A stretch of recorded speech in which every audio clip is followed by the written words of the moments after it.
Yes mommy, nabili ko na yung pinabibili mo. Sabi ko kay mommy sa kabilang linya. Nakaipit ang cellphone ko sa aking balikat habang kumukuha ako ng sanitary napkin sa racks at nilalagay iyon sa basket. Pauwi na po ako, okay. Bye mommy. Binaba ko na ang cellphone at pinatay. Sinilid ko na yon sa sling bag ko. Tiningnan ko sa basket ang mga pinagkukuha ko at chinek kung kumpleto at walang kulang. Feminine wash nga pala. Agad kong hinanap ang feminine wash at nang makita ay dinampot ko na ang pinakamalaking bote. Kumpleto na ang mga pinamili ko kaya pumunta na ako ng counter. Pero pagliko ko ay nabangga ko ang isang matangkad na lalaki. Nalaglag ang mga bitbit niya. I'm sorry.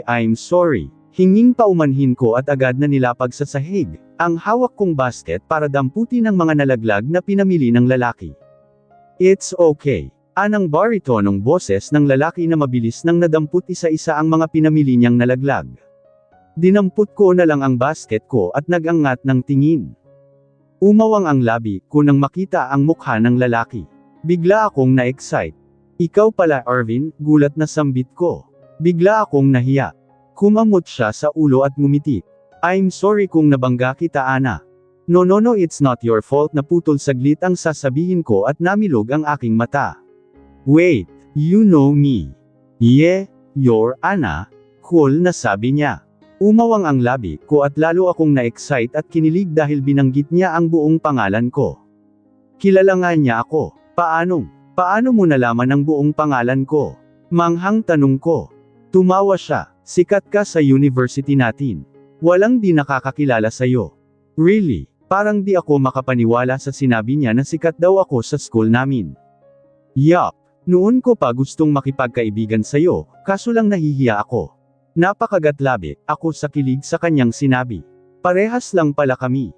Bakit ka naman nahihiya? Mukha ba akong isnabera? Kinda. Nakangising sabi niya. Sumimangot naman ako na kanyang ikinatawa. I'm just kidding. Nahihiya akong lumapit sa'yo, dahil ayokong isipin nila na nakikipagkaibigan lang ako sa'yo dahil sa estado mo sa buhay. You know, kilala ang pamilya nyo. Sino ba naman ako, isang simpleng mamamayan lang. Ganon, pero di naman ako namimili ng kaibigan. Hindi ako tumitingin sa estado ng buhay ng isang tao. Basta mabait at di plastic kakaibiganin ko. Nakangiting sabi ko. Marami naman akong naging kaibigan sa college na mga kaibigan ko pa rin hanggang ngayon. Hindi nga lang ako nagkaroon ng boyfriend kahit may mga nagtangkang manligaw sa akin noon dahil ayaw ni Kuya Alden. Magtapos daw muna ako bago mag-boyfriend. Pero sana ngayong magka-boyfriend na ako. So, can we be friends now? Tila nahihiyang tanong pa ni Irvin. Syempre naman, masiglang sabi ko. Gusto ko pa nga sanang sabihin na noon ko pa rin gustong makipagkaibigan sa kanya pero nahihiya lang din ako. Gusto ko ring sabihin na crush ko siya. Pero huwag na lang. Di nakakadalagang Filipina. Ngayong magiging magkaibigan na kami, may chance magkakaibigan din kami. Sabay na kaming pumila ni Irvin sa counter habang nagkukwentuhan pa rin kami. Masarap siyang kakwentuhan dahil may kakulaitan din siya. Parang close na agad tuloy kami. Sana ayain na niya akong mag-date. Good morning sir. Bati ng dalawang security personnel pagpasok ko sa entrance ng building. Pero hindi sila nakatingin sa akin kundi kay Pochi na karga-karga ko. Dahil walang may iwan sa kanya sa bahay ay dinala ko na lang siya. Pinaabot ko na siya noong isang araw at pinabakunahan na. Dahil wala akong alam sa pag-aalaga ng aso ay nag-research na lang ako sa internet. Kasalanan ng babaeng yun dahil binigyan ako ng responsibilidad. Kung tutuusin pwede ko namang isurrender sa ibang animal shelter ang tuta. Kaso lang naaawa ako at matalino naman siya. Madali siyang i-train. Mas masunurin pa siya kesa sa ibang taong kilala ko. Mas masunurin pa siya kesa kay Ana. Pumasok ako sa private elevator at pinindot ang floor kung nasaan ang office ko. Nasa pinakahuling floor iyon. Tiningnan ko si Pochi na karga ko. Nakatingala siya sa akin at damayla pa. Sinuotan ko siya ng diaper na binili ko pa kahapon para hindi siya iihi at dudumi kung saan-saan sa office ko. Nagdala rin ako ng pagkain niya at gatas na nakalagay sa paper bag. Pagbukas ng elevator ay lumabas na ako. Binati ako ng mga empleyado ko na nadadaanan ko. Pero ang mga mata nila ay nakatingin kay Pochi. May pagtataka sa kanilang mukha. Good morning sir. Bati ni Jamil pagdaan ko sa desk niya. Ang mata niya ay salitang tumitingin sa akin at kay Pochi. Morning Jamil, dalhan mo ko ng kape sa loob at isang bote ng mineral water. Maautoridad na utos ko. Yes sir. Agad naman siyang tumalima at tumalikod na papunta sa pantry. Binuksan ko naman ang pinto ng opisina ko at pumasok. Agad kong nilapag si Pochi at tinanggal ang leash niya. Tumangala siya sa akin. Behave okay. Tumahol siya at umikot. Dinukot ko naman sa paper bag ang dalawang laruan niyang binili ko rin kahapon at nilapag sa harapan niya. Mainam na yung may mapaglaruan siya kesa kung ano-ano, angat-ngatin niya dito sa opisina ko. Lumapit ako sa desk ko at nilapag doon ang leather briefcase ko at coat. Nagpaling-galing nga ako sa loob ng opisina ko kung saan ko pwedeng ilagay ang pakainan at patubigan ni Pochi. Nagtagal ang tingin ko sa isang corner na malapit sa tree na merong halaman. Lumapit ako doon bitbit ang paper bag. Nilabas ko ang feeding bowl at automatic water feeder na bagong bili ko din. Malakas din kasi siyang uminom ng tubig. Nilagyan ko naman ng dog food ang bowl. Pinakain ko siya kanina sa bahay at binigyan na rin ng vitamins. Just in case na magutom siya kakain na lang siya. Medyo bumibilog na nga siya. Bumalik na ako sa mesa para mag-umpisa ng magtrabaho. Kinuha ko ang coat at sinabit sa coat rack. Umupo ako sa swivel chair at binuksan ang briefcase at nilabas ang mga papeles na inuwi ko kahapon. Nilagay ko ang briefcase sa drawer sa ilalim ng aking mahogany.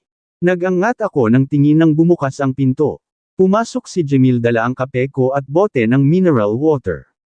Here's your coffee and water sir. Minuwestre ko ang desk. Maingat naman niyang nilapag ang kape at bote ng mineral. Sir, tumawag po kanina ang secretary ni Mr. Lagman. Pinamove po niya ang meeting niyo ng 2:00 dahil may emergency daw po sa bahay nila. Sinugod daw po ang misis niya sa hospital. Natigilan ako sa sinabi ni Jamil. Okay, sabihin mo take his time kamo. Kung kailan siya okay ay saka na lang magpaset ng meeting ulit. Si Mr. Lagman ay isa sa mga mabubuti kong kliyente at kasando ko rin. Mamaya ay tatawagan ko siya para kamustahin ang lagay ng asawa. Tumawag rin po kanina si Sir Danan. Sinend na raw po niya sa email nyo ang hinihingi nyong files. Di raw po kasi kayo sumasagot sa tawag niya kanina. Tumango lang ako. Di ko nasagot ang tawag ng pinsan kanina dahil busy ako sa pag-aasikaso kay Pochi. Marami pang nire-report sa akin si Jamil tungkol sa kung sino-sino pa ang mga tumawag. Nag-uumpisa pa lang ang araw pero puno na agad ang schedule ko ng mga meeting. Ang iba na hindi naman gaanong importante ay pina-reschedule ko na lang. That's all. Tanong ko nang huminto na sa pagsasalita si Jamil. Yes sir. Minuwestre ko na ang kamay na ibig sabihin ay pwede na siyang lumabas. Pero ilang segundo pa ang lumipas ay nasa harapan pa rin ng desk ko si Jamil. Kunot noong nag-angat ako ng tingin. Nakatingin pala siya kay Pochi nang inangat-ngat, ang rubber bone na laruan habang nakadapa sa carpet at kamakawag pa ang maliit na buntot. Sir, sa inyo po itong tuta? Tanong ni Jamil. Of course. Hindi naman ako mag-aalaga ng tuta na hindi naman akin. Kumamot sa ulo si Jamil at ngumiwi. Oo nga naman po. Pero bakit po Aspen? Lalong nangunot ang noo ko sa tanong pa ng aking secretary. What do you mean bakit Aspen? May masama ba sa Aspen? Dinampot ko ang tasa at humigop ng kape. No sir, wala naman pong problema sa Aspen. Ano lang po, di ko lang po ini-expect na mag-aalaga kayo ng aso at Aspen pa po. Bakit hindi po mga may lahing aso ang alagaan nyo like Shih Tzu, Chihuahua, Frenchie, Bully at kung ano-ano pa po? Tumaas ang kilay ko. Bakit? Ano ba ang pinagkaiba nila sa Aspen? Parehas lang naman silang tumatahol at dumudumi. Kumamot sa ulo si Jamil at pangiwing ngumiti. Sabi ko nga po sir. Pare-parehas lang po sila. Saan nyo po pala nakuha tong tuta? Antong hininga ako. Binigay yan sa akin ng kapatid ni Alden. Sa pagkabanggit sa kapatid ni Alden na si Ana ay saka ko lang naalala na ilang araw na niya akong hindi kino-contact. Hindi talaga niya ako kokontaken dahil alam niyang sisermonan ko siya. Hindi rin ako sang-ayon sa desisyon niya na hindi niya pinakulong ang lalaking muntik ng manakit sa kanilang dalawa ni Pochi at nakipag-areglo na lang. Kung ako ang masusunod ipakukulong ko ang lalaki para magtanda. Pero wala naman akong karapatan. Ano po palang pangalan ni Doggy sir? Pochi. Oh, nice name. Pangalan ng candy. Babae sir. Yes. Hi Pochi. Umisquat si Jamil at nilahad ang kamay kay Pochi. Lumapit naman ang tuta at inamoy-amoy ang kamay niya. Hinimas-himas naman niya ang ulo nito. Oh, behave ka naman pala. Mukhang naaaliw si Jamil sa paghimas kay Pochi at si Pochi naman ay tila nagugustuhan din yun at kinikiskas pa ang ulo sa kamay ni Jamil. Pero ako ay parang di nagugustuhan iyon. Tumikim ako. You can go back to work now, Jamil. Anong oras na? Sabi ko sa maautoridad na boses. Ay oo nga po pala. Agad siyang tumayo at nahihiyang ngumiti sa akin. Pasensya na po sir. Sige po lalabas na ako. Tawagin nyo na lang po ako kung may kailangan kayo. Tumango lang ako. Nagmamadalaling humakbang naman si Jamil sa patungo sa pinto at lumabas na. Napabuntong hininga na lang ako at inubos na ang kape. Matagal ko nang napapansin na medyo malambot gumalaw ang sekretarya ko. Pero wala naman akong problema doon. Matalino si Jamil at malinis magtrabaho, very attentive din siya. Nang maubos ko na ang kape ay ginilid ko na ang tasa at ang bote ng mineral. Nilatag ko na sa harapan ko ang mga papeles at dinampot ko na ang ballpen. Pero natigilan ako nang tumunog ang cellphone ko. Nilapag ko ang ballpen at dinampot ang cellphone. Napakunot ang noo ko nang makitang may text si Ana. Biglang kumislot ang puso ko. Siguro sa gulat. Ana, hi Ferdad. How's Pochi? Hindi ko siya nireplyan at pinatay ang cellphone ko. Di ko naman maintindihan kung bakit tila parang biglang nabuhay ang dugo ko. Siguro ay dahil sa kape. Muling tumunog ang cellphone ng magkasunod. Dinampot ko ulit iyon. May dalawang text pa si Ana. Alam kong inis ka sa akin kuya dahil iniwan ko sa iyo si Pochi. Pero deserve ni Pochi na magkaroon ng owner at sa tingin ko ikaw ang perfect owner para sa kanya. Huwag ka nang magalit please. Napahugot na lang ako ng malalim na hininga.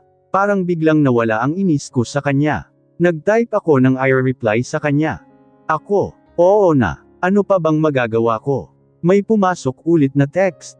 Ang bilis naman niyang mag-reply. Huwag na po ikaw galit. Libre na lang kita. Ngumisi ako. Naalala ko noong unang niliber niya ako dahil pinautang ko siya, fishball, kikiam at calamares ang libre niya sa akin. Ayos lang naman dahil masarap. Namiss ko na ring kumain ng mga yun. Nag-reply ulit ako. Ako, I want fishball, kikiam and calamares. Ana, parang naglilihi lang Nagsalubong ang kilay ko sa reply niya. Pero may kasunod pa yun. Sige, ililibre kita. Sa Sunday pupunta ako sa bahay mo at magdadala ako ng mga gusto mo. Napangisi ako sa kanyang reply. Parang bigla akong nanabik na maglinggo agad. Ipinilig-pilig ko ang ulo. Sabik na akong maglinggo para makaharap ko na siya at may sermonan. Sesebyunan ko talaga siya ng walang banlawan. Mommy alis na po ako. Paalam ko kay mommy na nasa lanay at nagpapa-pedicure at manicure sa manikurista niya. Siyempre may kasamang chika. Si mommy pa, social erang merits din siya. Huwag kang magpapagabi anak. Kundi ay papasundo kita sa isa sa nga tauhan natin. Malambing na bilin ni mommy. Kahit nga galit siya malambing pa rin siya. Yes mommy, before 6 nandito na ako. Humalik na ako sa pisngi niya at ngitian ko naman ang manikurista niya na binati ako. Ang paalam ko kay mommy ay pupunta lang ako sa bahay ng isang kaibigan. Pero ang totoo ay pupunta ako kay kuya para ilibre siya ng street food bilang peace offering. At syempre para makamusta na rin si Pochi. Mahigit 1 linggo na akong di nakipagkita kay kuya.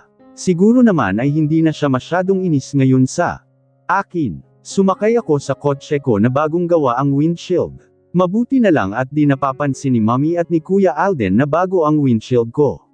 Kung sa bagay ang sabi ko doon sa gumawa na ang ipalit na windshield ay kagaya din ng nabasag na windshield. Binigay ko na kay Kuya Efren ang resibo at nag-send na siya ng 1,500 sa Gcash ko noong nakaraang last Sunday. Sana nga ay tuloy-tuloy. Manoniebre ko na ang kotse sa driveway papuntang gate. Agad naman akong pinagbuksan ng mga tauhang nakatalaga doon. Pinausad ko naman ang kotse palabas ng gate. Makalipas ang ilang minuto ay huminto ako sa harap ng isang malaking food stall na nagtitinda ng iba't ibang klaseng street food. Mag-alas 3 na ng hapon kaya marami nang bumibili lalo pa at linggo ngayon. Dito ako laging bumibili ng street food kapag nagki-crave akong kumain nun. Bumaba na ako sa kotse at lumapit na sa stall. Pagbukas ng gate ay sumalubong sa akin ang walang kenjatingiting mukha ni kuya. Hinugod ko naman siya ng tingin mula ulo hanggang paa. Nakasandong puti siya na hakab. Ang kanyang bato-batong katawan. Litaw din ang kanyang broad shoulder at naglalakihang mga braso. Malaki na ang katawan niya noon pa pero parang lumaki pa yata ngayon. Ang pang-ibaba niya naman ay jogger na gray at nakagomang tsinelas lang siya na itim kaya kitang-kita ko. Ang mahahaba niyang mga daliri doon at malinis niyang mga kuko. Eyes up Ana. Matigas ang boses na sabi niya. Agad naman akong nag-angat ng tingin. Salubong na ang kanyang kilay ngayon na parang di nagustuhan ang paghagod ko sa kanya ng tingin. Umusli ang nguso ko. Suplado. Parang binibistahan lang Babulong-bulong ko. Huwag kang bamulong-bulong dyan. Bakit ngayon ka lang? Masungit na tanong niya. Kasi, hapon ang bukas nung food stall na binibilan ko ng street food. Tinaas ko ang hawak na supot na may lamang street food at nanunuksong ngumiti. Peace offering ko. Pumasok ka na. Binuksan niya ng malaki ang gate at pumasok na ako. Nauna na siyang naglakad at nakasunod naman ako sa kanya. Namiloig ang mata ko nang makita ko si Pochi na lumabas sa main door. Tumatahol siya at patakbong lumapit sa akin habang kamakawag ang buntot. Paglapit sa akin ay tumalon-talon pa siya at umikot sabay higa. Halatang excited na nakita ako. Binigay ko ang supot kay Kuta at umisquat ako para himasin si Pochi. Hi Pochi, ang laki na ng pinagbago mo Halatang hiyang na hiyang ka sa bago mong ferdad. Ang puti-puti mo na lalo Ang linas-linas mo na rin at bumibilog ka. At may collar ka pa. Nakaahon ka na rin sa hirap. Sana all. Kausap ko kay Pochi habang banibelly rub ko siya na gustong-gusto naman niya. Tumingin ako kay kuya para tanungin siya pero pumasok na siya sa loob ng bahay. Napanguso na lang ako at binuhat si Pochi. Mas nakakagigil na siya ngayon dahil may laman na siya at mabango pa. Mukhang nililagwan na siya ni kuya at binubusog ng pagkain. Sabi na di siya matitiis ni kuya. Sino ba naman ang makakatiis sa ganito ka-cute na nilalang? Happy ka ba sa bagong ferdad mo Pochi? Kausap ko pa sa tuta. Tumahol naman siya ng 2 beses na parang sinasabi niyang oo. Napangisi na lang ako. Obvious naman na happy ka. Ang blumong mo nga Anyway, kinakamusta ka ni Noah? Miss ka na raw niya. Tumahol pa ulit si Pochi. Para talaga siyang nakakaintindi. Karga si Pochi ay pumasok na ako sa main door. Maganda ang bahay ni kuya. Malaki at modern type. Yun nga lang parang gubat dahil maraming halaman. Marami siyang iba't ibang halaman na di ko kilala. Ang alam ko lang kasi ay santan, gumamela, kalachuchi at bougainvillea.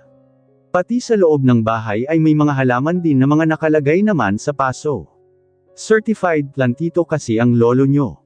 Pero in fairness naman sa bahay niya kahit puro halaman ay presko naman sa mata. Siya ang may-ari ng exclusive subdivision na ito na puro high class ang mga bahay at tanging mga milyonaryo lang talaga ang afford na makabili.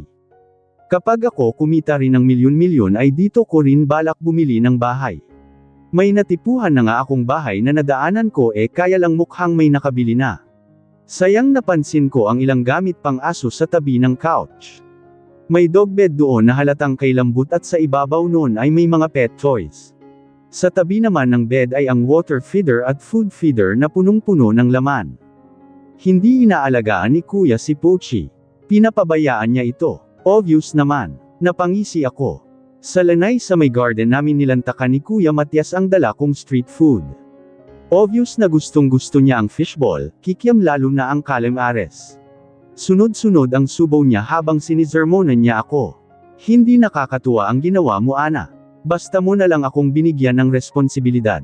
Frente lang akong nakaupo sa swing cushion chair habang nilalantakan ko ang fishball. Katabi ko si Pochi na nangangalabot at nanghihingi. Binibigyan ko naman siya ng kapirasong fishball na walang sauce. Lagi ka na lang ganyan sa akin. Palibas sa alam mong di kita matiis. Tumawa ako ng tahulan ako ni Pochi dahil hindi ko siya binigyan agad ng fishball. Palibas sa first time niyang makatikim ng fishball at nagustuhan niya. Kumagat ako ng maliit at binigay sa kanya. Agad naman niyang sinunggaban iyon. Ana, are you listening? Ha! Lumangon ako kay kuya nang tawagin niya ang pangalan ko. Pumikit siya ng mariin at bumantong hininga. Pagdilat niya ay umiling-iling siya. Bumuka ang labi niya na para siyang may sinasabi. Kanina pa ako nagsasalita, di ka naman pala nakikinig. Tila na-stress na sabi niya. I'm listening kaya, sabi ko naman at sinubo ang dulo ng stick. Sinaman niya ako ng tingin pero saglit lang yun at nagbawi na rin siya ng tingin. Huwag mong isubo ang dulo ng stick dahil matulis yan. Mamaya matusok mo yang ngala-ngala mo, napaka-clumsy mo pa naman. Niluwa ko na ang stick at tumusok ako ng isang calamares sabay sausaw sa sukang may sibuyas at sili at saka sinubo. Malambot ang calamares at malinanam. Tumingin ako kay kuya na matiim ding nakatingin sa akin. Nilunok ko muna ang calamares sabay nguso. Nakikinig ako sa sinasabi mo. Hindi ka natutuwa sa ginagawa ko. Lagi na lang ako ganito ganyan sayo.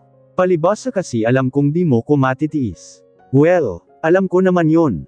Kaya nga sabi ko ikaw ang pinaka-favorite kong, especially rin ni kuya, di ba? Bumuntong hininga siya at pumikit sabay hilot sa noo. Mukhang sumasakit na naman ang ulo niya dahil sa akin. Malamang iniisip niya inuuto ko na naman siya. Well, kinda. Pero totoo naman na siya ang pinaka-favorite ko kahit ubod siya ng sanggit. Walang halong yun kuya. Ikaw talaga ang pinaka-favorite ko. Promise. Ngumisi at umiling. Hindi na siya nagsalita at tumusok na lang ng calamares at sinawsaw sa suka at sinubo. Mukhang di siya naniniwala sa akin. Bahala siya. But anyway, gusto ko rin magpasalamat sa iyo kuya. Dahil hindi mo pinabayaan si Pochi at nakikita ko na alagang-alaga mo siya. Ang linas-linas na nga niya at nananaba pa. Ano pa bang magagawa ko, binigay mo na siya sa akin. At isa pa, matalino namang tuta si Pochi. Mas matalino pa nga siya sa iyo at mas cute pa. Nakangising sabi niya. Sumimangot naman ako. Pero ayos lang, at least di na siya galit sa akin at tanggap na niya si Pochi. Tiningnan ko si Pochi na tumalon at lumapit kay kuya at nangalabat. Binigyan naman siya ni kuya ng kapirasong kikiam. Kaswerteng aso, siguradong may spoiled siya kay kuya. Wala ka bang balak na baguhin ang pangalan ni Pochi? Tutal naman sayo na siya. Tanong ko kay Kuya Matias. Malilito lang siya. Sanay na siya sa pangalang Pochi. Nagkibit balikat ako. Kun sa bagay. Napapitlag ako nang tumunog ang cellphone ko na nasa ibabaw ng coffee table. Dinampot ko yun at binuksan. Impit akong napatili nang makitang may chat si Irvin. Yes, friend na rin kami sa Found at ito ang unang chat niya sa akin. Irvin, hi Ana. Nangingisay sa kilig na nag-type ako ng reply. Ako, hi Irvin. Naghintay ako na ayusin niya ang reply. Pero hindi pa niya sinisin. May ginagawa siguro. Who's that? Ha! Tumingin ako kay kuya. Kunot noong nakatingin sa akin. Sino ka ko yang kachat? My friend. Ngiting-ngiting sabi ko at muling sinilip ang cellphone. Muli akong kinilig nang makitang nasin na ni Irvin ang reply ko at nagtatype na siya. Lalaki. Yeah. Tumatainggong sagot ko sabay kagatlabi nang mabasa ang reply ni Irvin.